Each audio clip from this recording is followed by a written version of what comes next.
Hey, what's going on? Walk-ins, welcome fam. We're glad to have you back for another episode. Dropping on the Wednesdays as usual. It's Nick, it's Michael, and we have Dr. Attaway with us today. I'll do a proper introduction of him in just a minute, but I did want to say hello to you, sir. Hi. What's up, brother? How are you? We've been like bunk buddies for the past 3 days at this conference we just came off of, which we'll have a whole episode about that guy because it was fantastic.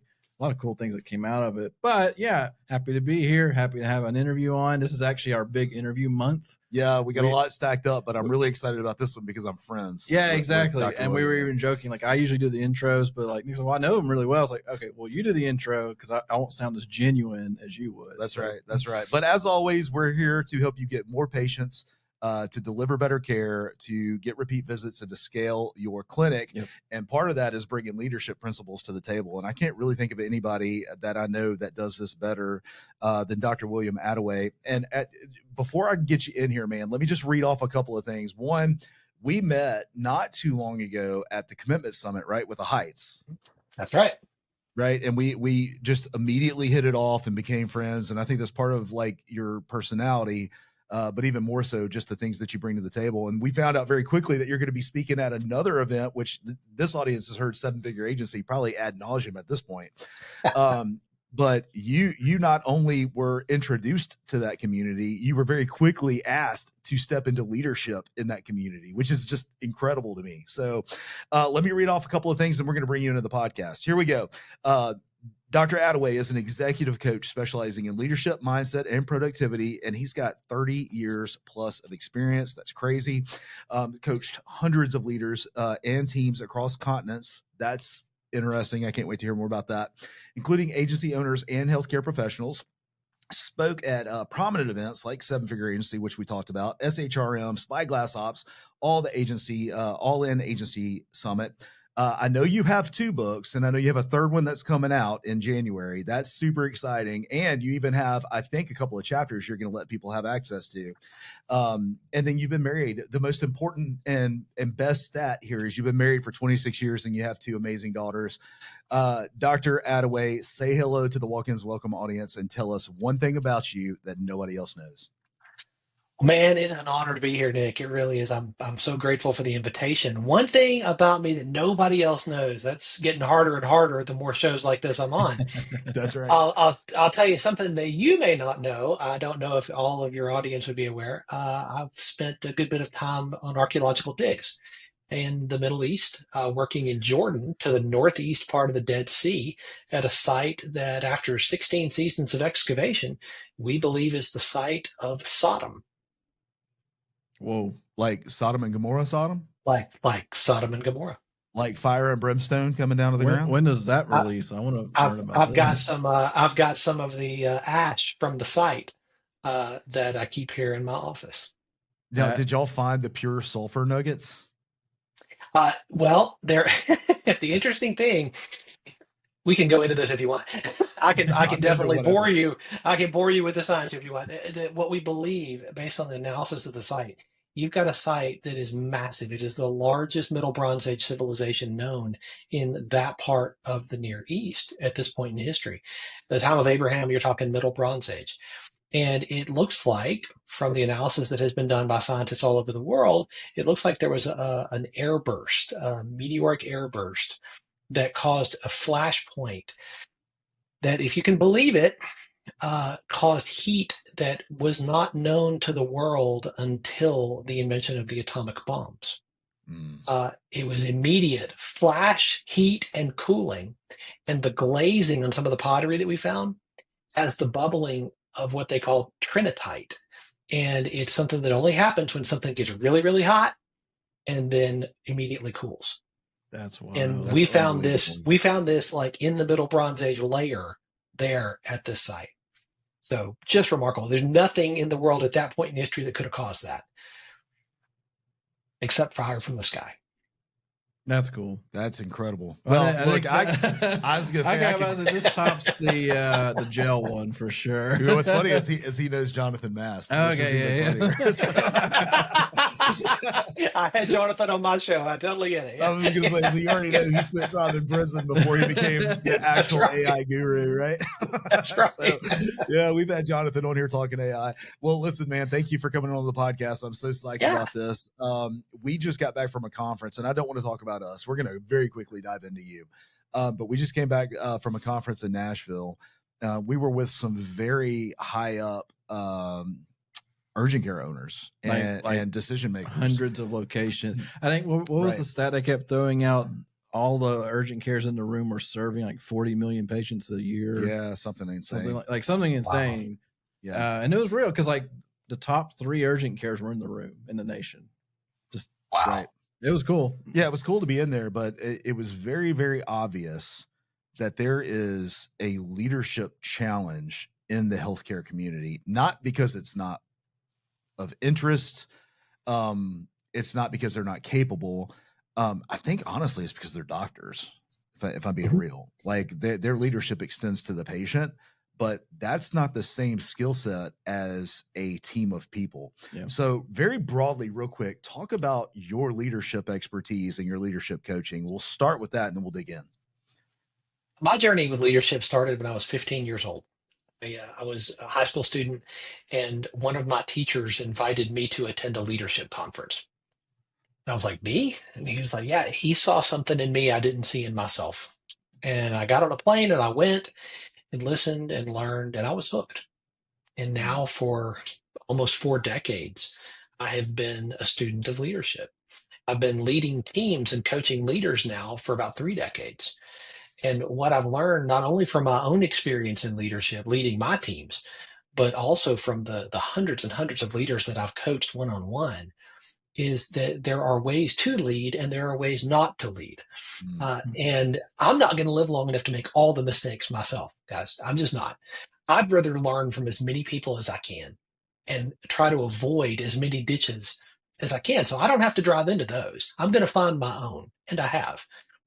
But if I can learn from other people, and then I can bring that knowledge base of not only my own journey, but all of those leaders, if I can bring that knowledge base to bear for my clients and help them to lead their teams, their businesses, their practices in ways that is going to benefit their clients, and that's what fires me up. That's why I get up in the morning. You know, it's funny that you say basically you're learning from other people's wins and mistakes. I think one of the best leadership books on the planet is How to Win Friends and Influence People. And wasn't that essentially a collection of just other people's mistakes and wins? 100%. 100%. And this is why we do interviews like this, right? So we can learn from other people. Because if we can mine their stories for their wins and their failures, it helps us to grow and develop. And it helps us then to invest at higher levels in other people. First, with the team that we lead, and second, with the clients that we serve. When you're digging into a client and you are trying to figure out how you're going to best help them, what are the top 2, 3, 5? You may have 20 things, but what are the top things that you're looking to expose? You know, the first thing that I want to do in part of my intake process is I want to understand where they feel the pain. And these are areas that I call primary focus areas. And we're going to define those. First, I let them take a stab at it. And they begin to put those on paper and tell me, hey, these are the things that I want to work on. These are the things I want to improve in. These are the areas where I'm feeling some pain. Now, most often, those are not in final form. Most often, those are way too vague. They're not clear enough. It's really hard to hit a bullseye when you can't see it clearly. And so what we have to do is then take those areas, dial them in to something that is then specific and measurable. Because I want my clients at any given moment to know, oh, hey, this was the goal. This is where I was. This is where I am now. And you can see and measure progress. I believe anybody who says you cannot measure progress in your own personal leadership growth and development, they're just not trying hard yet. You know, you can absolutely measure it. We measure what matters. And if you don't believe that, I want you to stop looking at your bank statements and just guess how much money you've got in the bank. You measure what matters. A pretty good indicator. Yeah. That's true. Well, the bank account's one of those. Employee turnover is another one of those. And, you know, your personal feedback loop, that's a good indicator of your leadership quality. 100%. Leadership, though, it at the end of the day has an impact on the bottom line, right? But and I've got a client that I started working with about 18 months ago, right? He had a high turnover rate among his team, and he had a high turnover rate among his clients. And the things that I kept hearing from him during the intake process were, oh, if I just had better people, if I just had a better team, oh, they're lazy, they're not doing what they're supposed to do. And the turnover was just so high. And I looked at this, and it was not just a few people. This was over an extended period of time as we went back and looked at the history. And as we began to dial it in, I had to ask, because my job is not to be your friend, my job is to help you. I had to ask, what do you think the common denominator is here? And the common denominator is not that all you do is pick losers. Okay. The common denominator is you. And what we have to do is help you develop the systems and the processes that you need so you can lead your team in a better way. Because right now they're leaving frustrated. They're leaving discouraged. And that is the cause of that. You can see every time you look in the mirror. And he received it. He didn't like it much because no one would, but he received it. And I can tell you 18 months later, he now has team members who have been with him well over a year. And not only has his team retention risen, but his client retention has almost doubled, right? Well, what do you think that does to the bottom line? He's seeing numbers. He's seeing numbers he's never seen before. Oh, yeah. I'm like, okay, this is what leadership means. Yeah. So this reminds me of an example that I remember seeing 10 years ago here locally. It's kind of a dumb example, but it lines up perfectly. So there was a little bit of an upset on Facebook of a local McDonald's and a local Chick-fil-A situation. And the McDonald's was like getting blown up about how horrible the service was, how it was just bad experience. Right. Yeah. And the manager or whoever of that store put on there, I can't find good people. So why are y'all complaining? Like, he was just saying, like, there are no good people in the area. And then people start commenting, have you seen the Chick-fil-A down the road from you? It's the same people, and it's 100 times better. You're the problem. Yeah, that's right. And it's true. Because, like, at the end of the day, like, you know, if your competitor down the street is killing it and they're doing the same thing you're doing it, you tend to be the issue. Like, there's the common denominator most of the time. Like, there's something that you've created by accident or on purpose that's now created a place where people don't want to work there. People don't want to go there as a customer or a patient or whatever. And you have to fix it. If you can't fix yourself, you can't fix it. So I just, yeah. 100%. A guy named Ed Deming wrote many decades ago that your systems are perfectly designed to give you the results you're currently getting. If you don't like the results you're currently getting, check your systems. And leadership is a system. The culture that you have is a system. Every business, every practice has a culture. You either have one you created on purpose that you curate, or you have one you didn't mean to have, but you have a culture. Your team knows what it is because they feel it. And you as the leader, that is something you can never delegate. Setting culture, curating culture, protecting culture, that is one of the first ways a leader really makes a difference and turns their team from just this constant churn machine into a catalytic, high capacity, high performance team. I think it's a little frustrating that you would have the audacity to come on this podcast and just start yelling at me like that. I don't know. I thought we were on good terms, and here I am finding out that I'm the problem. It's part of it, right? It's Dr. Attaway. It's not just Will. It's Dr. Attaway for a reason. Oh man, no, that was good. That was some strong sauce that you're feeding. So we apologize, audience, if we just attacked you personally. But but yeah, if you're running your clinic right now, like you are the top of the food chain there, and it's not doing what you want it to do, go look at that mirror. That's maybe just that, man. I want to dig into this systems approach for a second. Yeah, exactly. Like you are a result of the systems, which is a leadership issue. Man, keep going with that. Everything that is important in your business is systematized. Okay. How you deal with money, how you deal with intake of patients, right? How you deal with treatment of patients, how you deal with follow-up of patients. Like all of this is systematized. You have a system for these things because it matters, right? Why would leadership, the leadership of the entire business, why would that not be systematized? And yet, so often when I'm talking to a leader and I ask them, what's your system for this? How are you intentionally developing and growing? The answer is, oh, yeah, it's happening Right. without a plan, without intention.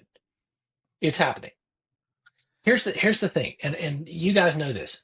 Like your business needs you to lead at a higher level today than it did a year ago, and 3 years ago, and 5 years Yeah. ago. You have to lead. The challenges are different, right? As you grow, that means new challenges, more difficulty. 3, 4, 5 years from now, that is still going to be true. Right. What are you doing right now to become the leader that your team, your practice needs you to be 3 years from now? You get to choose. You get to decide that. What's your plan? It's time to put together a plan and it's time to execute just like you would in any other area. We just we talked briefly about coming off of this conference out of Nashville, this merchant symposium, and one of the themes was say the thing out loud. It's just kind of the thought process behind it. Yep. Yeah. And I know, like for me, the thing to say out loud is leadership is hard. Like it's not for the faint of heart. It's very, very hard, but it is a simple concept. What is I know Dr. Maxwell says this and everybody else, but like, what is leadership at its fundamental core? What is it? It's influence. There it is. It's nothing right more there. and nothing less. This is what Maxwell has said for decades. Nothing Right. more, nothing less. It's simply influence. Every person listening to this has influence. Well, I'm not a leader. I'm a doctor. Well, I'm not a leader. I'm on staff. I'm not a leader. Careful. Because if you have influence with at least one other person on this planet, by definition, you're a leader. What are you doing to develop that? What are you doing to grow that? You get to choose. You get to decide. And so my challenge, my question for every person who is listening is, what are you going to choose? What are you going to decide? Growth is a decision, and growth only happens on the other side of change. You cannot just continue putting out fire after fire, which is where most people are when they come to me. They're just firefighting their business. Oh, fire here. Oh, fire there. Fire with this team member. Fire with this department. Okay, you can play firefighter all day if you want to. I'm going to argue there's a better way. I want to help you get on the proactive side of this so that the growth and development of you as the leader and of your team happens intentionally and systematically on purpose toward a defined goal.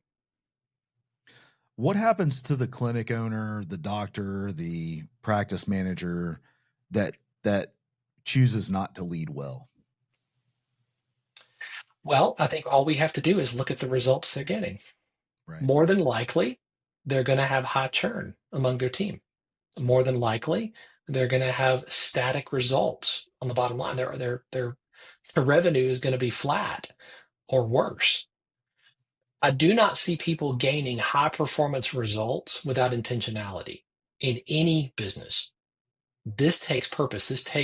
You can begin to see growth to a point, but at a certain point, you become the lid on the growth of your business, of your practice, of your clinic. You become the lid. Now, if you're okay with that, and you are fine being the lid and it never growing beyond where it is today, I doubt this is the show you want to be listening to. Right. Really, right? But if you want to raise that lid, if you want to say, hey, I want to get out of my own way, I want to get out of the way of my team so that we can reach the capacity that I know is possible, that's going to take intentionality and that's going to take a choice. You get to decide that. So let's go down that little rabbit hole right there. Getting out of your own way, getting out of your team's way, opening that lid. What's a practical view of what that actually looks like? From if somebody said, I want to do that right now, how do I start? Like, what's that first? Like, if you do this, is a quick win for you, and this will actually make a big difference. What is that? Your team knows what your blind spots are. You don't because they're blind spots, but your team knows exactly what they are. You need people around you who are going to help you identify and overcome the blind spots in your leadership. You need somebody who's going to help you see what you can't see. You can't see the whole picture when you're in the frame. And so one of the things that I did with my team, because I can't see my own blind Hold on, spots either. I don't mean to Yeah. interrupt you, but just No. rewind about 15 seconds so that our audience doesn't have to hit that 15-second rewind button. You can't see the picture because what? You cannot see the whole picture when you're in the frame. You can't. You're in it. You're in the weeds. You can't see the whole picture there. Right. You need somebody on the outside who's going to ask you questions that nobody else in your life might be asking you, who's going to help you see things that you can't see.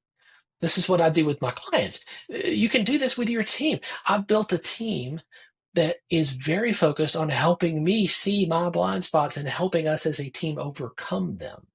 Let me give you an example. Part of a culture, one of our cultural values on my team is what I call the last 10% of honesty. Okay? The first 90% of honesty is incredibly easy to give one another, right? We can all do that. That's not hard. But we hold back the last 10%. And the reason we do is because we're afraid for our job. We don't want to damage or break a relationship. We don't want to offend somebody. Right? And so we hold it back. We hold back the last 10% of honesty. The problem is that last 10% is where the magic is. That's where transformation lives. And by holding it back, we are hindering capacity. What I've told my team for years and years, and they can say it with me now, and this is part of who we are as a team, we give one another the last 10%. Not because we always all want it, but because we always all need it. And what we want to do for our clients is more important than our own ego. This is true and can be true for every person listening. You simply have to choose to make it so.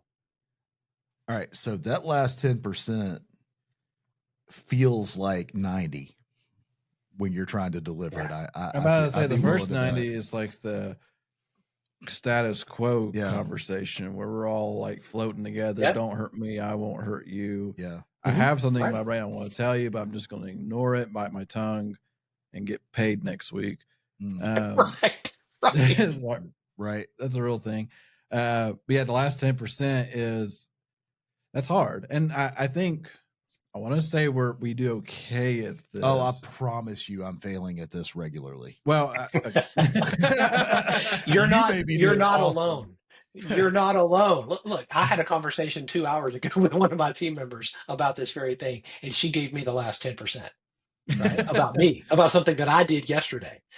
I can't tell you that I was clapping like a seal about it. Like, oh, I'm so glad. Thanks. I was like, yeah, you're right. Yeah, no, I'm thinking of the last. We do monthly one-to-ones with our team. Here's your scorecard. Here's give me feedback. How are we doing? And I'm sitting here thinking, like, I can remember a thing that I wanted to say, but I didn't say it because I didn't want to deal with the conflict that was going to come along with it.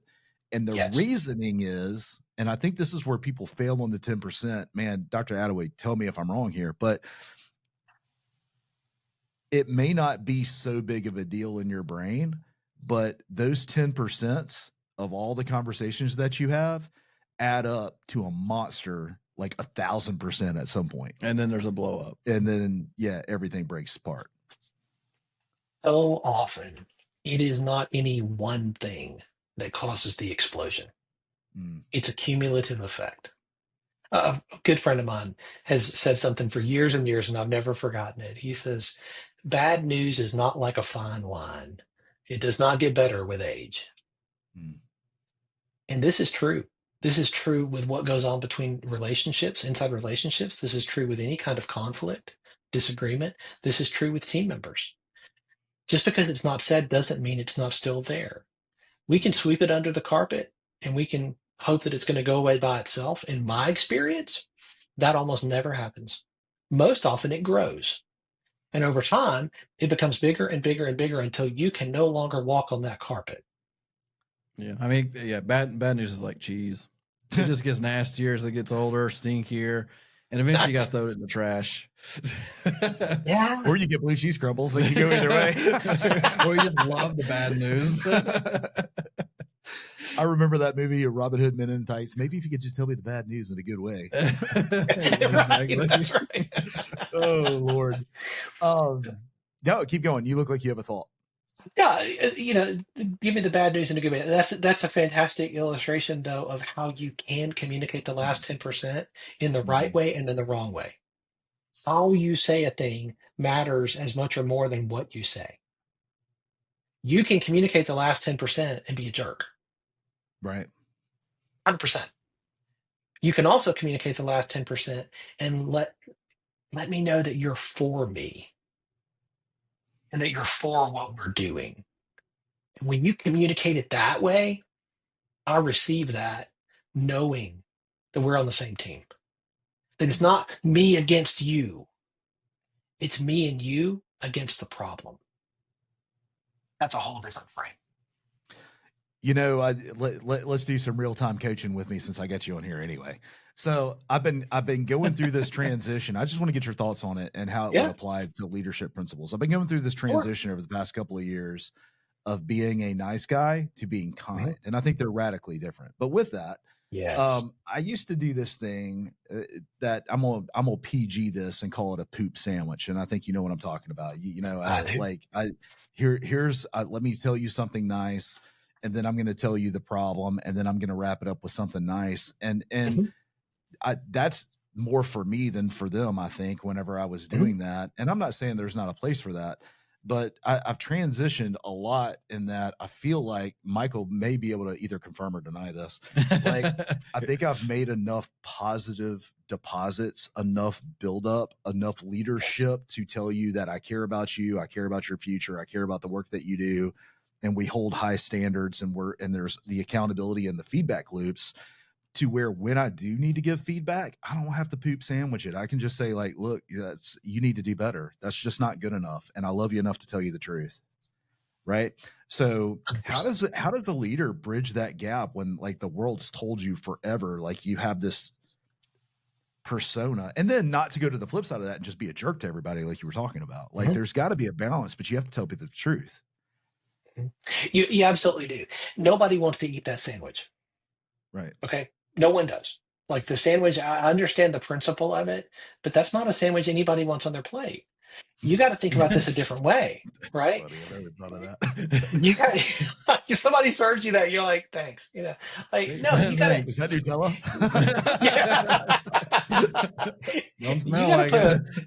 You got to put a whole different frame on this. And this is where I go back to the forefront thing. If you know Jeff Henderson, his book, Know What You're For, he expounds on this in such a powerful way. The concept is this: most relationships center around what I want from you. Okay. That's the target. And so you go into a sales conversation, right? It's about what I want from you, right? Or your clinic owner goes into a conversation with a patient. It's about what I want from you, right? What if, instead of that frame, with the relationships that we're in, whether it's with a team member, whether it's with a patient, whether it's with another part of the business, we framed it instead, hey, what do I want for you? That's good. What do I want your experience to look like? What do I want your experience as a member of this team to be? What do I want your experience as a patient in this clinic to be? What do I want your experience being in a relationship with me to be? What do I want for you? If you begin with that frame, it will absolutely revolutionize every relationship in your life. I know this from firsthand experience, but you have to choose to frame it that way, because the default, and where most of us are going to land without intentionality, is transactional. It's going to be about what I get from you, what I want from you. And the shadow side of that is that we can slide into, if I'm not getting what I want from you, then I'll manipulate you until I get what I want from you. Right. Let's do a quick practical application from this thought process that you have going on. Mm-hmm. I'm a clinic owner. I'm a doctor. I have a front desk person that I've asked 100 times to answer the phone and be nice to the people that are calling because they don't feel good. Right. I'm tired of telling you to answer the phone with a smile on your face. This has become an issue that I've already addressed with you 5 different times. what is it at this point do I want for you? Like talk to that frustrated doctor that said the thing 50 times and now is tired of saying it and just gives up. Yeah. Just that like, I want for you to get a paycheck. But that's starting to disappear. I want you to not go find another job yet. But we because we have in the world of urgent care, front desk is a very interesting topic because even from our discussions this past couple of days with the larger urgent cares, they all agreed if there's a problem at the front desk, it affects everything. Well, they're chomping at the bit to turn the front desk into AI. Yeah, and they're to the point they just want to replace the person with a piece of software because it's so inconsistent for them. And they admit they don't try to fix it. They just say that's just is what it is. I personally think it's a failure of leadership, but I mean, at the end of the day, 100%. And because they can't they used to make the argument, oh, back in the COVID days, they were fatigued, they were tired. The front desk was just worn out because so much. And revenue ignores problems, right? Like if you have problems, revenue just happily ignores them, and that's what COVID did for about 2 years in the urgent care space because they went from 30 patients a day to 100 patients a day overnight. It didn't stop for 2 years, but that front desk situation is such an interesting topic. Like we're gonna expand on it later on some episodes and hopefully some talks at UCA about it. But I'd love to hear that doctor's I'm done trying with this person. I don't know what to say to them anymore. I don't want to go through the hassle of firing them and trying to find a replacement. I'm just going to live with it. What do we tell them? Well, this might not be popular, but I'll tell you what I think. You, as a leader, you have what you tolerate. If you don't like what you have, you need to change what you tolerate, which means that you have to step toward the mess. Leaders walk toward the mess. We don't ignore it, and we don't say, I'll just live with it. We walk toward it. In this case, very specifically, I would have a conversation with the person that is creating a less than optimal environment for the patients. And I would say, listen, we choose and create the environments that other people are going to experience here. We create that environment. Right now, you seem to be struggling to create the environment, and I'd love to know why that is. Can you help me understand? I always lead with questions, right? What's going on? Find out. You may discover information you don't have, something you could do something about. It may be this person is in the wrong seat on the bus, to use Jim Collins' terminology. Right. It may be that this is not their gift. Great. Then I want to free you up to be in a place where you can be in your giftedness, in your zone of genius, because this is not it. I need to free you up, and holding you in a spot that is not the right fit for you is painful for the person and it's painful for the clinic. I would go directly toward it, and I would not let another day pass.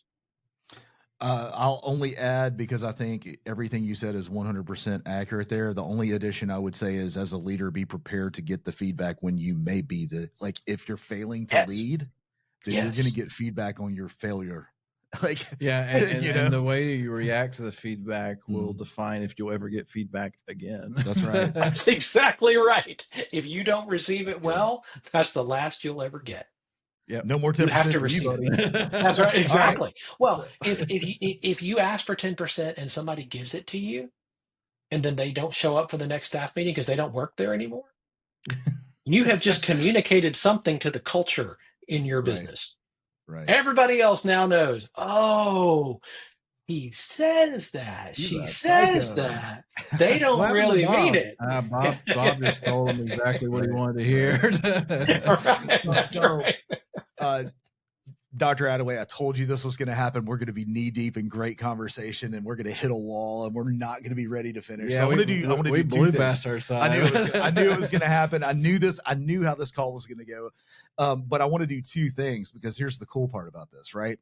You have your own leadership podcast, and people can continue to hear your thoughts on leadership with different interviews, more promotions on what's going on in your world, in the leadership world. So take 2 seconds and talk about your podcast.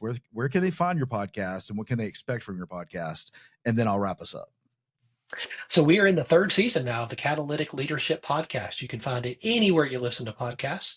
And we interview entrepreneurs and business owners of all stripes to help you learn how to avoid ditches.